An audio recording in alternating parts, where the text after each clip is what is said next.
One of which, Anna, we're so excited that you could be here today. She is the biggest expert in E3. She's done a phenomenal job in North Carolina. They've created over 200 jobs, created millions of dollars, and she's just a phenomenal wealth of information. So put your hands together for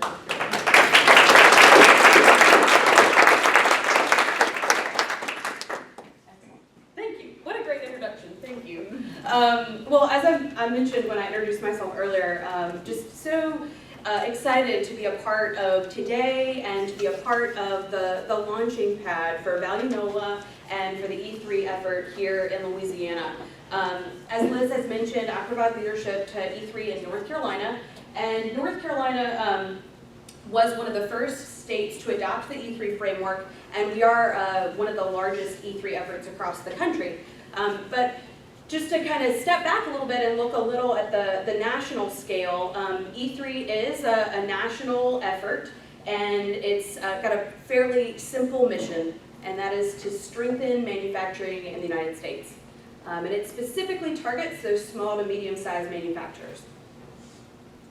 So this is a slightly outdated map because Louisiana should be colored in, especially after today. I think it should be classified as pink or red or whatever color you want to call that. But you can see by this national map of all of the different E3 activities and projects that are going on. So this is an effort, Value NOLA and the E3 program that's launching today is not just something unique to your state and to your city, but this is something that has gained traction and has had success really across the country. As I mentioned, North Carolina's program has been one of the oldest and really one of the largest programs across the country, but we're still fairly young. So E3 in North Carolina really began in the fall of 2009, and I've been providing leadership to the effort since 2010. You can see some of the different partners that collaborate. Many of those partners, their logos you see here that might not mean anything to you, but some of those partners are your counterpart organizations, the partners in the room today. So North Carolina Department of Labor and the NCOSH group would be the counterpart of some of the folks you have here from the Consultative Bureau. Your economic development partners here in the room would be a counterpart of some of the strong economic developers that we've partnered with in North Carolina. But E3, of course, is an acronym, and it stands for Economy, Energy, and the Environment. But it's much bigger than just those three E's. In North Carolina, we define it in this way. It's a community-based effort, much like you guys are going to be focusing on New Orleans. It's a community-based effort to help build self-sustaining initiatives that really has two goals: to help manufacturers increase their viability for the long term and their profitability in the short term. We do that in North Carolina on a process that's called Assess, Transform, and Sustain. And E3 here in Louisiana will follow a similar process. You saw the chart that Liz displayed a little earlier that described the partners and then the technical assistance and then the transformation and then some of the follow-on work. And it's a very similar process that we've had success with in our state. So we are one of the unique states that took E3 statewide. You guys are going to be focusing specifically in this region, but we have over 20 different communities in North Carolina that are active in the same type of program. You can see all of the stars in all the different counties in North Carolina that we've had a presence. We are collaborating with over 250 partners in the state from the public, private, and the nonprofit world. We have impacted or worked with 52 manufacturers to date, performed well over 200 technical assessments, excuse me, I'm getting tripped on my words today, and we've trained over 400 workers in the state of North Carolina, and those are all manufacturing workers. But what are the real results? That just describes the activity.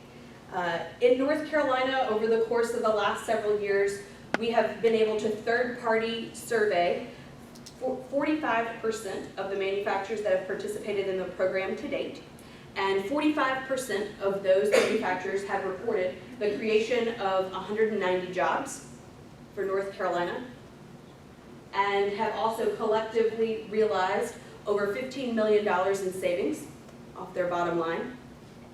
And we've also helped our manufacturers grow, representing that economic impact number of 23 million.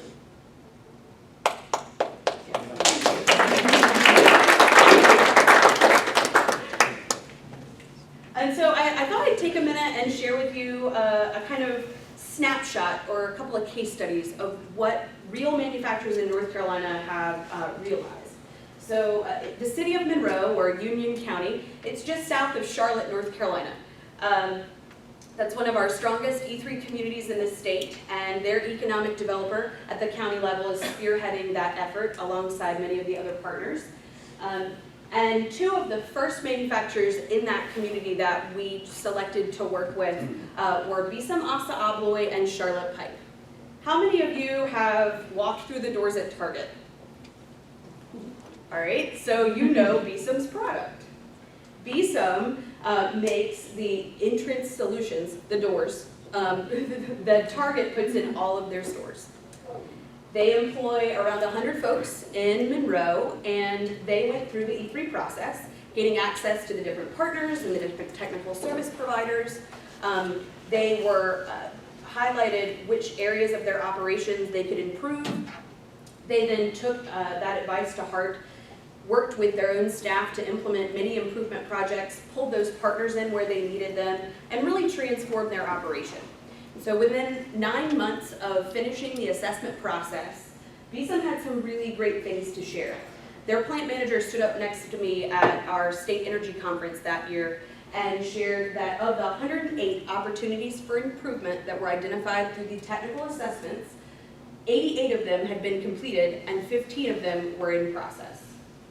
I think that's a fairly aggressive schedule.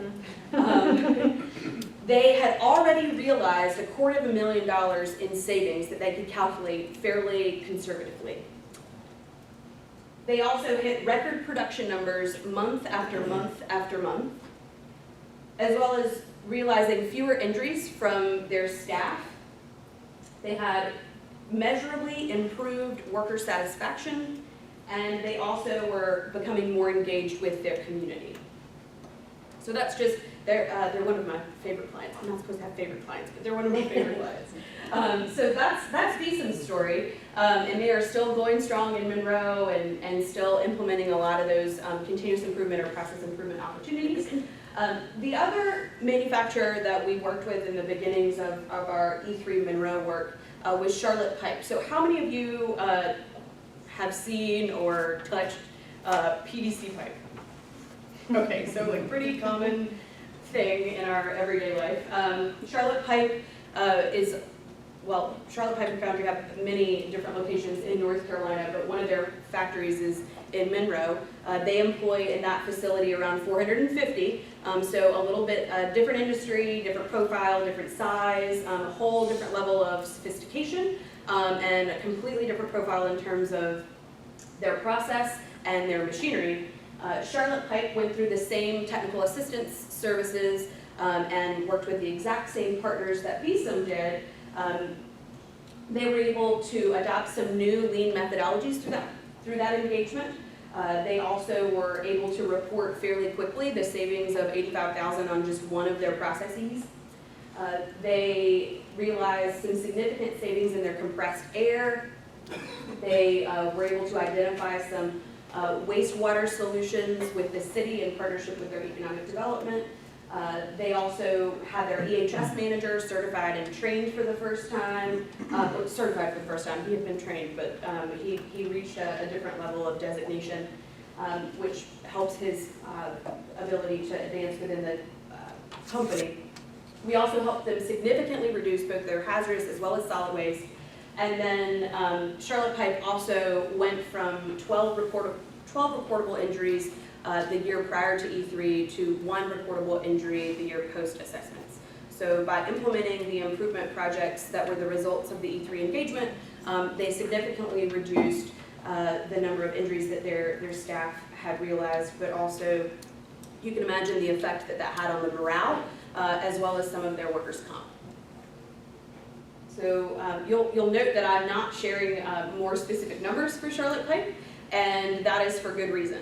One of the things that I want to stress, and I'm sure that the E3 effort here in Louisiana will also be taking a part of, is that all of the activities, whether that be through the assessments, what's found, or whether that be through the results that are realized and then reported, are confidential. And Charlotte Pipe was willing for us to share their success at a certain level, but a lot of our clients, we find, go through the E3 process and they use this as their competitive advantage. And so they want to hold closer to the vest some of the numbers and some of the successes that they've realized.